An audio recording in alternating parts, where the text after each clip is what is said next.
What's up guys, it's Project back with another early game video. So far I've made 2 early guides, one showing you how to get a +4 weapon and upgraded flask, and a video on the best place to farm runes to level up quickly. So check those out if you haven't, they will be in the pinned comment. But this video will show 3 more flask upgrades early and better routing for the best weapons to get and use early on. This is basically a walkthrough but for weapons. Welcome to the ultimate how to get OP weapons early guide for Elden Ring.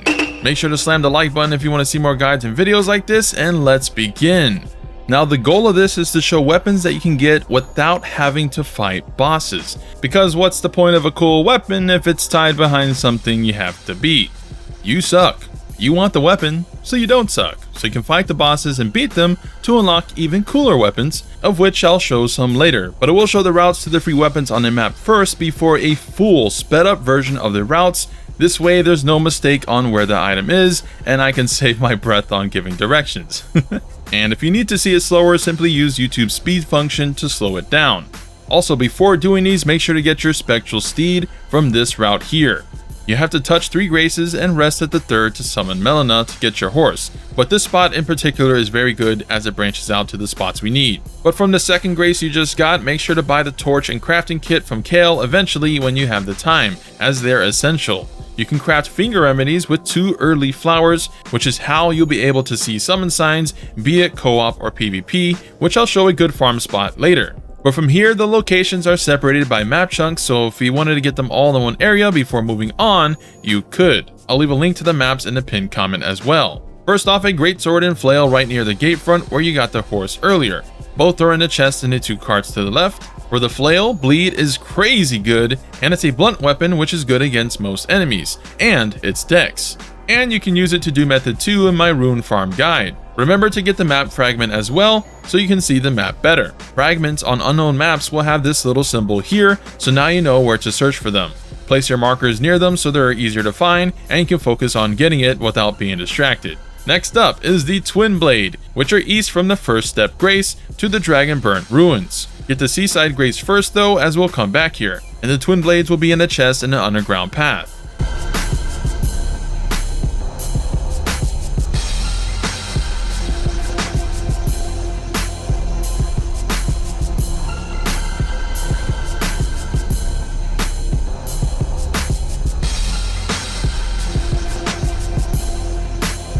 Once gotten, warp back to Seaside, then to Gael Lake South Grace.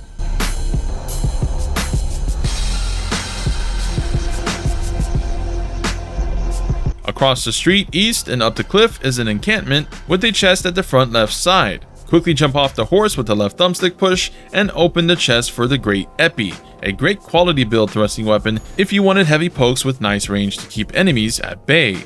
Now for Uchigatana. Since I had a lot of people ask where I got my second one, the route is here, which is quite a journey, so I would do route 2 of my OP early video for this segment if you're on a brand new character, so that way you can kill 2 birds, 1 stone. Otherwise, from the War Master's shack, go to the path you see in the background. There is an extra shield in the chest that blocks 100% physical damage and is vastly superior to the wooden trash you might have gotten from your starting class. Up the ledge and go into the catacombs, running past the mobs. Katanas have a bleed passive which causes explosions after so many hits. And if you started Samurai, you can power stance 2 cats like I did in my streams, destroying most things so far, although charged R2s and jump R2s and Ashes of Wat are kinda still king for bosses, over the power stance moveset. But on this ledge is the katana. Now to make amends. This is the map route for the lower section I screwed up last time, now properly marked. Definitely get the 3 tiers in this area regardless of what weapon you want, as it'll increase your flask's effectiveness once you upgrade them at a grace. To get to this area, just follow the same route for the Great Epi and follow the main road south all the way past the bridge. Make sure to pick up the shards on the bridge as well as in the field with the giant dogs and freaky bird people on your way to the Castle Moor and Rampart Grace.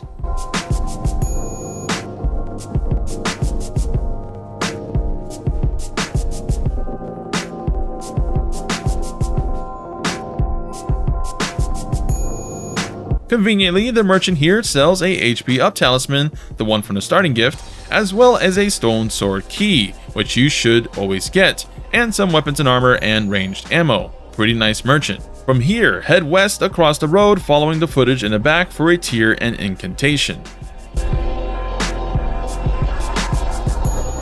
Turn right here into a church-like place with rats, grab the 2 items with the sacred tier at the end. The frenzy skill is an incantation and is the best incantation hands down early on.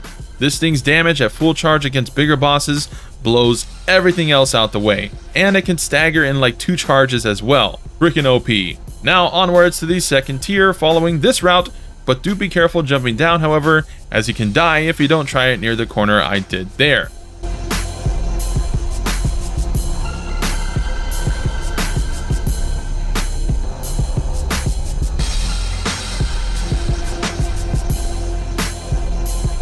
Once at the church, there is the second tier, so +2 flask upgrades now. But this church is the spot for the Erdleaf Farm. Follow the path I'm taking here down to this little spot, and you get 4 Erdleafs in like 12 seconds from the grace.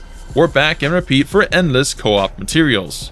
Next weapon is the Winged Scythe, which will be in the nearby ruins with this underground opening here. Go down into it with your horse and quickly open a door. But the Scythe is a Faith hybrid scaling weapon with great reach and damage with a unique AOW. You can also, if you wanted, farm these enemies here for a red bow that has a rapid fire AOW, Ashes of Wat. But from the ruins, continue west for the next church grace and a 3rd sacred tier.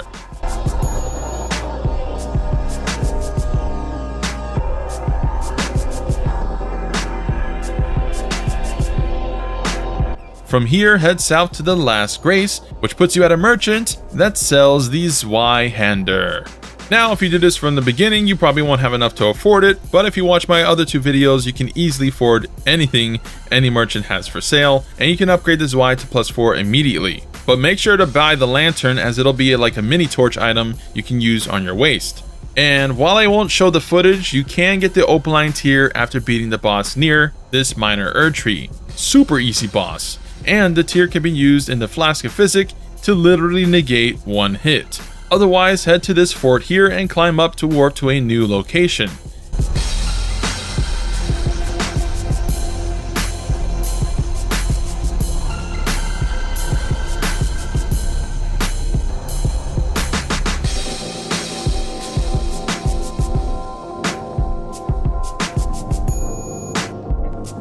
Inside is a chest near a giant. Grab it for the Dew Talisman, which will slowly regen your health over time. Useful for all content, a really good talisman. And that wraps it up for this area's melee freebies. Next up, the Red Zone, which has one iconic weapon for Berserk fans to splurge into, so I think you know what's coming up. But we'll have to go to a more mid-game area to get it, so enemy spoilers ahead I suppose. After this, I will cover boss drops for more OP weapons to use early on, as well as some Ashes of Wat to grab. So first thing to do is go back to the Dragon Burnt Ruins. If you got the Seaside Ruins Grace, it's faster than going from first step. Follow the path showcased to this underground part, ride in with your horse to avoid the rats, and open the door. You and the chest will hit the bong and be transported to a completely new zone. This area is filled with mid-game upgrades, so definitely worth coming back to, but it's also way harder to clear.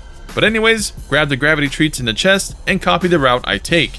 Make sure to go my exact way, as there's enemies on the left and right side of the ruins in the next area. Once you touch grass here, Melina should appear if she hasn't already for you, which she'll offer to take you to the round table hold immediately, even on a brand new character.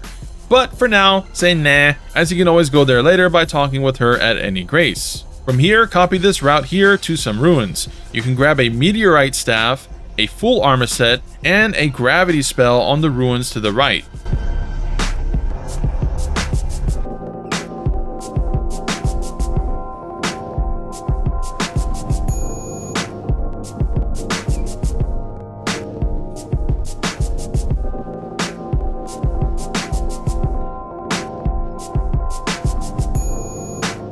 But either way, go back to the Grace and continue on this route, following my path.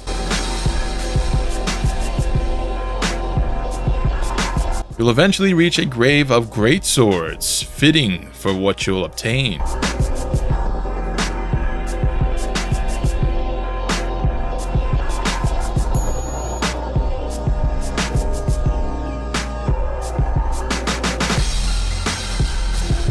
But after 2 more graces past the ruins, you'll finally arrive at your destination. Head towards the big wagon, but this time engage your inner solid snake and crouch all the way to the chariot. Once near, jump up twice to open the chest undetected for a coarse iron lump of an ultra greatsword. Now you're ready to cleave your foes in two. Guts cosplayers rejoice! Next route is for a hybrid katana. Go back to the Grace with a bunch of greatswords you just got a bit ago, astray, and head southwest to another ruins. You'll want to take your horse in to best avoid the enemies by jumping and opening the door directly at the back.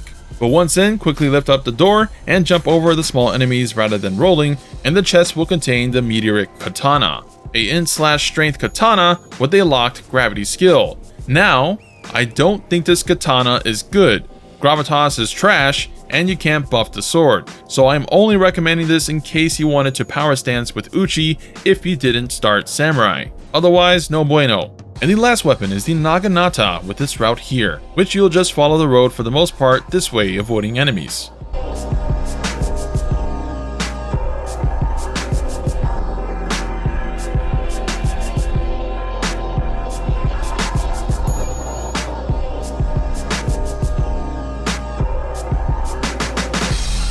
Once you reach this spot, hop down and there is Gael Tunnel on the right. Important for a boss weapon later. Inside, follow this path to the Naginata, a super cool spear weapon with a pretty neat moveset. It's a dex weapon too and can cause bleed, so a must have. Grab the stones in an area before dying. Now the bad part is that you can't warp out of this cave. You're stuck now. Good luck. Just kidding. You continue down this route here from the stairs, collecting items as you go until you reach a door. It can be opened and an NPC is there and a grace. Continue onwards and you're conveniently placed in Limgrave, right where we plan to continue actually. So now we're going to be moving on to a couple of goat Ashes of War to grab. Weapons are merely one factor to big damage. Ashes of War can sometimes be even more important and can make non-unique weapons outperform unique weapons. But the first is crazy good for faith hybrids, or if you just want a massive AR boost, which is your attack rating on your weapon, dictating roughly how much damage you're doing, shown in the status screen here. From the Gael tunnels, continue down the windward paths till you reach a beetle, kill it, and you got yourself the Sacred Blade, a Ash of War that shoots a ray of light and buffs your weapon with Holy. And for this one, depending on your faith stat, you will want the split scaling, as I tested it compared to Keen, and this sacred scaling did about 100 more damage to the doggo. Also, when I used the Ash of War, my AR went to a whopping 388. Pretty crazy. Continue to the church and get a Sacred Seed and the Flask of Physic, a super important item that you can combine effects with and tailor to your needs. Next, the Bloody Slash I used in my Day 4 stream. To get it, head from the same church of Marika downwards this route to Fort Height. You will have to basically full clear it in order to kill the knight safely that drops it up top, but use your summons if you need some help. With this attack, while I don't think it directly inflicts bleed itself, it does do massive damage at the cost of your life, and is basically the main way I took down bosses outside of Flames of Frenzy. And I did find a third super good Ash of War, the Flames of the Redmane. However, I wasn't able to find out where I got it from skimming the VODs, so if anyone knows the location of this, comment down below so I can edit it in my pinned comment for people to know. But this skill does crazy poise damage, the most I've seen so far, and it's a wide AoE, and I can usually stagger in 2 successive uses against most humanoid enemies, excluding bosses, but it still worked wonders there too. But yeah, great skill. And while not an Ash of War, there is a tiny turtle talisman in this area here. It is in a locked tunnel filled with Teenage Mutant Ninja Turtles. Use a stone sword key to open it and grab the talisman, as it increases your stamina recovery. And that will wrap it up for easy freebies. Well, maybe 2 more, and then we'll lead to unique weapons from the bosses, which I'll cover only briefly, as you beat the boss, you get the weapon, pretty simple. But the first mega super mega OP item requires the route in my room farm video, where you killed the dragon.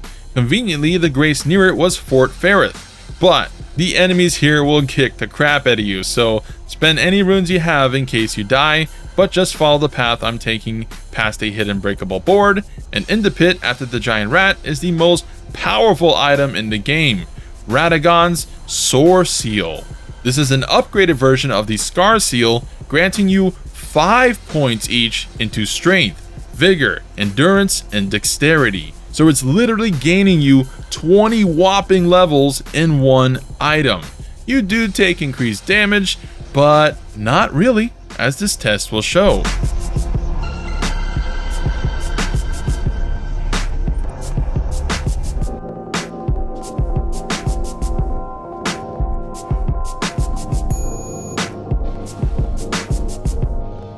So yeah, barely noticeable at all. So definitely everyone watching right now, you must get this. But there's another one you can get.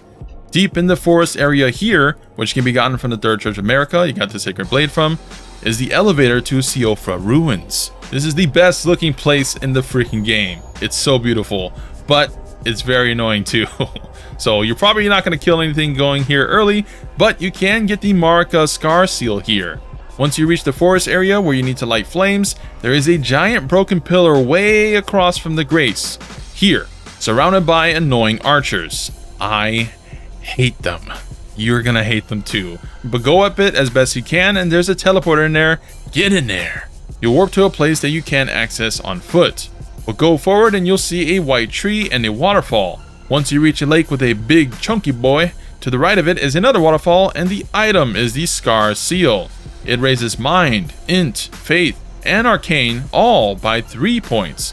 So 12 points of stats in one item. Combine that with your Sword Seal for 32 levels worth of stats. This will help greatly with meeting weapon requirements early on, and oh yeah, if you kill the boss here, it drops a Dragon Halberd, which Ashes of Wat buffs the weapon with lightning and ice. Pretty cool. Good luck beating them. In order to equip both the seals though, you'll have to beat Margit, the main boss blocking Stormville, to unlock another talisman slot. So you might want to do that if you want to use both. Now moving to more boss weapons. Back to the Zwei area at the Castle Morn Rampart Grace. If you rest till nighttime, a dark cavalry boss will spawn there.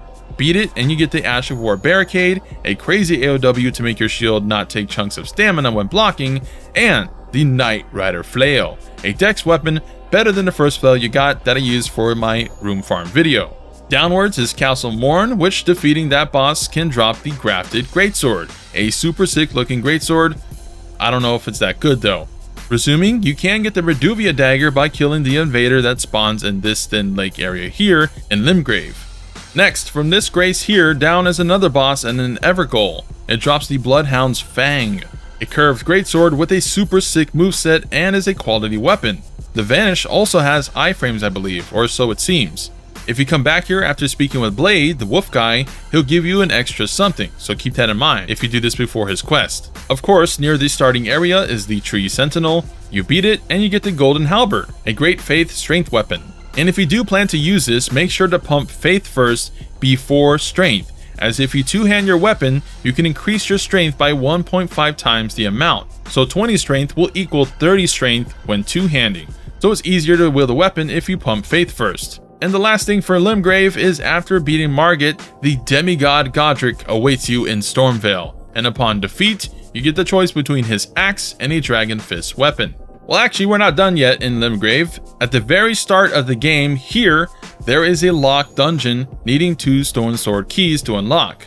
Unlock it and you'll be greeted by a one-shot chariot machine of death rolling through the halls. Follow my route here to get to this ledge and jump down.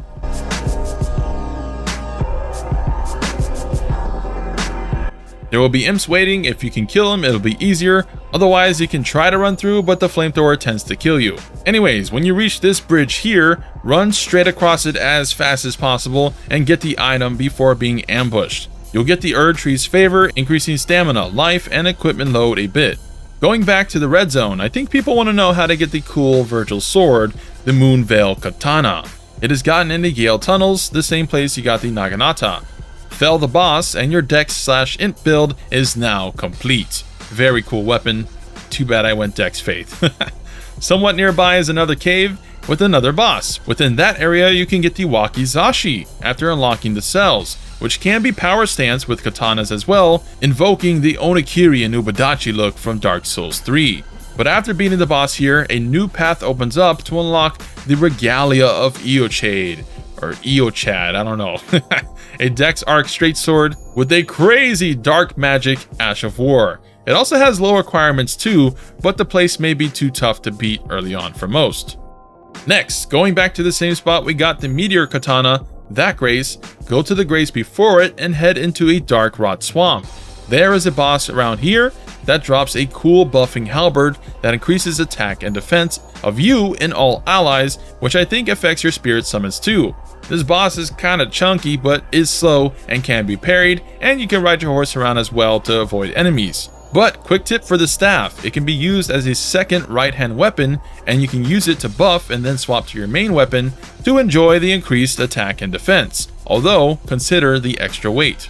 And finally, we'll go to Redmane Castle. This place is tough, but you get some goodies here like the Star Scourge Talisman, which increases strength by 5 points, as well as the Ruins Greatsword after beating the double boss fight, which is the giant greatsword in the trailer that does a huge gravity slam downwards. Really cool. And there may even be more here. However, I said no to Jaren at the end, and now he basically tells me to kick rocks, so when given the option, say yes to be taken to the festival.